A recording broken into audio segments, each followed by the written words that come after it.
Là, on va passer de la forme générale à la droite à la forme symétrique. Il y a plusieurs façons de faire ce passage. Le plus facile est d'utiliser les formules pour A et B. Moi, quand j'étais à l'école, ce qu'on faisait, c'est qu'on tassait la constante de l'autre côté. Mettons comme ici, on tassait le 8, on disait moins 8, moins 8. Et là, ensuite, on divisait tout le monde par 8 et on ajustait les numérateurs X et Y pour que ça donne une symétrique. Et ça marche très bien aussi. Bon, là, vu que c'est une capsule pour pouvoir comprendre puis approfondir la forme symétrique et je veux vraiment marteler que ça, c'est l'abscisse à l'origine et ça, c'est l'ordonnée à l'origine, ce qu'on va faire, c'est une petite passe. Hein? On va aller chercher l'abscisse à l'origine et on va aller chercher l'ordonnée à l'origine. Ça, hein, je vous rappelle, ce sont les formules. Quand tu as la forme générale, tu peux trouver l'abscisse à l'origine avec les petites formules qui sont là. Et un autre petit rappel, c'est qu'on les avait trouvées, ces formules-là, en calculant au long c'est quoi l'abscisse à l'origine. Donc, j'aurais pu là pas faire la formule puis trouver l'abscisse à l'origine en remplaçant le Y par 0 et isoler le X. Ou ici, le contraire, j'aurais remplacé le X par 0 et j'aurais trouvé le Y. Mais vu qu'on a des formules, ça va très bien. Je vous rappelle que ça, c'est mon A, ça, c'est mon B et ça, c'est mon C. Donc, mon A, c'est 3, mon B, c'est moins 1 et mon C, c'est 8. Donc, moins C sur A, c'est moins 8 sur 3. Bon, ça ne se simplifie pas, ça reste comme ça. Moins C sur B, c'est moins 8. Moins 8. Le moins est déjà là. Hein? Sur B. Mon B, c'est moins 1, là, ici. Donc, moins 1. Et ça me donne 8. Parce qu'un moins sur un moins, ça donne un plus. Donc, ce qu'on a comme forme symétrique, c'est tout simplement x sur moins 8 tiers. Y sur 8 est égal à 1. Et ça serait la forme symétrique de cette droite-là. Pour celui-là, on a ici 2x plus 1y moins 7. Donc, je vous rappelle, ça c'est le A, ça c'est le B ici qui vaut 1 et le C qui vaut moins 7. Donc, la formule c'est moins C sur A, donc moins 7 sur A qui est 2. Donc, ça fait 7 demi. Et ici, moins C, donc moins 7 sur B qui est 1. Hein? Le coefficient de moins Y, c'est 1. Ça fait 7.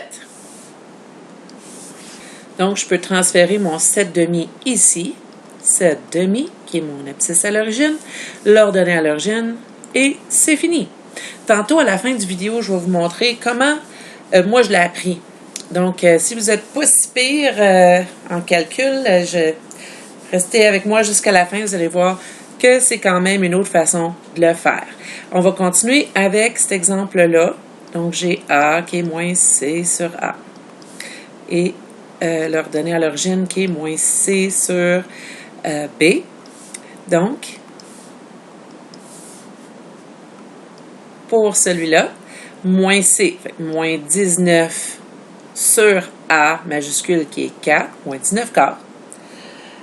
Et ensuite, pour le B, j'ai moins 19, qui est encore mon C, qui est 19, là, sur B, donc sur moins 3. Et ça fait 19 tiers.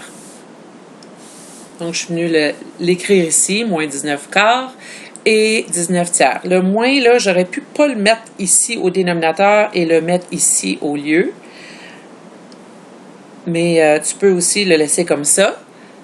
Et le 19 tiers, ben un moins sur un moins, ça donne un plus, donc ça fait ça comme ça. On voit l'abscisse à l'origine, l'ordonnée à l'origine et une belle symétrique. Hein? Ça a l'air compliqué, hein? Mais là, vous avez compris que c'est juste ça. C'est juste l'abscisse à l'origine puis l'ordonnée à l'origine. Ici, je vous ai promis de vous montrer une autre façon de faire. Donc, ça, c'est le deuxième là, qu'on a fait ensemble. Et pour le transformer en symétrique, moi, mes profs m'ont montré à faire ceci. Donc, il reste 2x plus y est égal à 7. Et là, pour pouvoir le comparer là, pour atteindre une symétrique, ben, il faut que ton 7 devienne un 1. Comment qu'on fait pour faire ça? Ben, on divise par 7. Hein? Ben oui, ça deviendrait un 1. Sauf que tu n'as pas le droit de faire ça juste d'un côté, ça serait bien trop beau, là. Parce que faut mettre notre focus sur le égal, tu sais, il faut que ça soit pareil, là. Donc, qu'est-ce qui se passe là en ce moment? J'ai 2x sur 7 et y sur 7. J'ai presque j'ai presque la symétrique que j'avais tantôt. Hein? Et là, c'est ici, là. Moi, il faut que ça soit x. Hein? J'ai 2x divisé par 7. Donc, si moi, je veux que x soit ce, comme ici, je peux, au fond, diviser par 2 et ça va transférer mon 2. Donc, on reviendrait à la symétrique x sur 7/2 plus y sur 7 est égal à 1.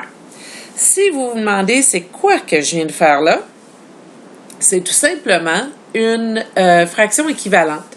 Donc, si tu veux une fraction équivalente à 2x sur 7, mais qui donnerait x sur quelque chose, qu'est-ce qu'on mettrait ici pour que ça soit équivalent? Je pourrais vous dire, écoute, quand tu as quelqu'un au numérateur comme coefficient, puis c'est pas un 1, pitch-le en dessous pour que ça donne 7/2. Mais qu'est-ce qui est arrivé au fond? Puis il y a plein de façons qu'on peut te l'expliquer, mais on peut regarder ça comme étant une fraction équivalente, comme ça ici, là. Donc, si tu veux que ton 2 devienne un 1, hein, pour que ça soit comme ici, là, 1x, ben qu'est-ce qu'on fait? On divise par 2. Donc, si je divise par 2 ici, puis je divise par 2 là, si je divise par 2 ici, ça donne 1. Si je divise par 2 ici, ça fait 7/2. Je vous rappelle que si tu as quelque chose comme, mettons, 4/6, pour que ça devienne 2 tiers, hein, tu peux diviser par 2, diviser par 2. Tu sais, c'est une autre façon de voir.